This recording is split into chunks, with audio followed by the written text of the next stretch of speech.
ओम नमो भगवते वासुदेवाय नमः। जय श्री श्याम, जय हरि विष्णु। दोस्तों, कैसे हैं आप सब? आशा करती हूँ बाबा की कृपा से आप सब अच्छे और स्वस्थ होंगे। दोस्तों, आपका बहुत बहुत स्वागत है आपके अपने चैनल क्या आप जानते हैं में। साल भर में कुल 24 एकादशी होती हैं और ये सभी एकादशी व्रत भगवान विष्णु को समर्पित होते हैं। इनमें से कुछ एकादशी को बहुत महत्वपूर्ण माना गया है, जैसे कि ज्येष्ठ मास के शुक्ल पक्ष की एकादशी, जिसे निर्जला एकादशी व भीमसेनी एकादशी भी कहा जाता है।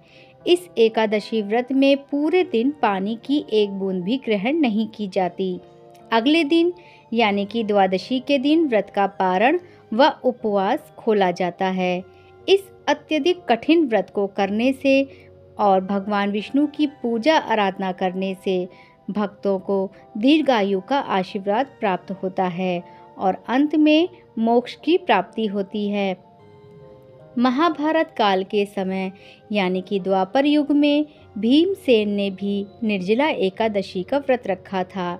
इसी कारण इसे भीमसेनी एकादशी भी कहा जाता है।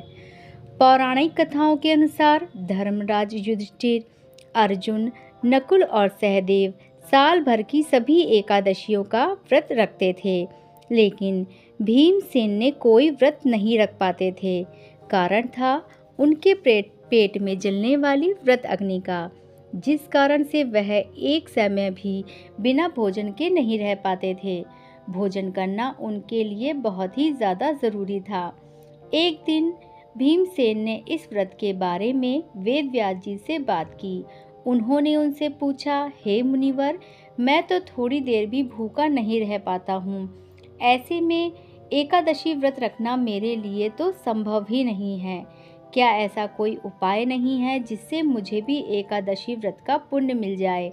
ये बात सुनकर वेद व्यास जी ने भीमसेन जी को ज्येष्ठ मास के शुक्ल पक्ष की एकादशी यानी निर्जला एकादशी का महात्मा बताया। व्यास जी ने कहा कि साल भर में सिर्फ एक एकादशी का व्रत रख लिया जाए तो साल भर की सभी एकादशियों का पुण्य मिलता है। इसके बाद ही भीमसेन ने भी इस एकादशी का व्रत किया था। यह व्रत बहुत कठिन होता है, इसलिए किसी भी प्रकार किसी रोगी को या वृद्ध लोगों को या बच्चों को इस व्रत को भूल से भी नहीं रखना चाहिए। शारीरिक रूप से सक्षम और असमर्थ लोगों को ही निर्जल एकादशी का उपवास रखना चाहिए। अगर आप निर्जल व्रत नहीं रख पाते हैं तो आप जैसे अन्य एकादशी का उपवास रखते हैं वैसे आप रख सकते हैं। इस बार एकादशी तिथि प्रारंभ होगी 17 जून दिन सोमवार को सुबह 4:44 से। इससे पहले दशमी तिथि रहेगी और एकादशी तिथि समाप्त होगी 18 जून दिन मंगलवार सुबह 6:25 पर। इसलिए उदया तिथि के अनुसार निर्जला एकादशी का व्रत 18 जून दिन मंगलवार 2024 को रखा जाएगा।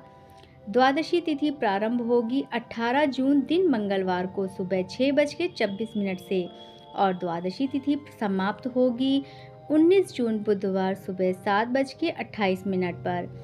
पूजा का शुभ मुहूर्त रहेगा प्रातःकाल 8:53 से दोपहर 2:07 तक। पारण का शुभ समय रहेगा 19 जून प्रातःकाल 5:24 से प्रातःकाल 7:28 तक। तो चलिए अब जानते हैं कि निर्जला एकादशी की पूजा किस प्रकार करें व इसकी पूजा विधि क्या है। निर्जला एकादशी व्रत कठिन व्रतों में से एक है। इस दिन ब्रह्म मुहूर्त में उठकर स्नान के बाद पीले वस्त्र धारण कर शेषशायी भगवान विष्णु की पंचोपचार विधि से पूजा करें। भगवान विष्णु को पीले चंदन का तिलक कर पीले फल, फूल, पीली मिठाई व तुलसी पत्र व अन्य पूजन सामग्री अर्पित करें। इस व्रत में एकादशी से लेकर अगले दिन द्वादशी तक सूर्य उदय तक जल और भोजन का त्याग कर दान पुण्य करने के बाद जल ग्रहण करने की मान्यता है। अगर आप बिना जल ग्रहण व्रत नहीं रख सकते हैं तो इस दिन फलाहार व्रत करें। भगवान विष्णु की पूजा में उनके मंत्र ओम नमो भगवते वासुदेवाय का जाप करें और व्रत कथा पढ़ें। मान्यता है कि निर्जला एकादशी के दिन निर्जल रह के ज़रूरतमंद लोगों को फल, अन्न, छतरी, शरबत और जल का दान करना बहुत शुभ माना जाता है। निर्जला एकादशी के दिन भगवान विष्णु को मक्खन मिश्री का भोग लगाकर श्री विष्णु की प्रतिमा के सामने बैठकर 108 बार श्री हरि का जाप करें। तो दोस्तों, कैसी लगी आपको यह जानकारी? आशा करती हूँ पसंद आई होगी। वीडियो अगर पसंद आई हो तो वीडियो को लाइक ज़रूर कर दें, चैनल को सब्सक्राइब भी कर दें। सब्सक्राइब के साथ बेल आइकन को भी प्रेस कर दें ताकि आने वाली वीडियो का नोटिफिकेशन आपको सबसे पहले मिल सके। ज़्यादा से ज़्यादा लोगों में वीडियो को शेयर करें और कमेंट में जय श्री श्याम, जय हरि विष्णु लिखना ना भूलें। आज की वीडियो में इतना ही, मिलते हैं अगली वीडियो में, तब तक के लिए नमस्कार।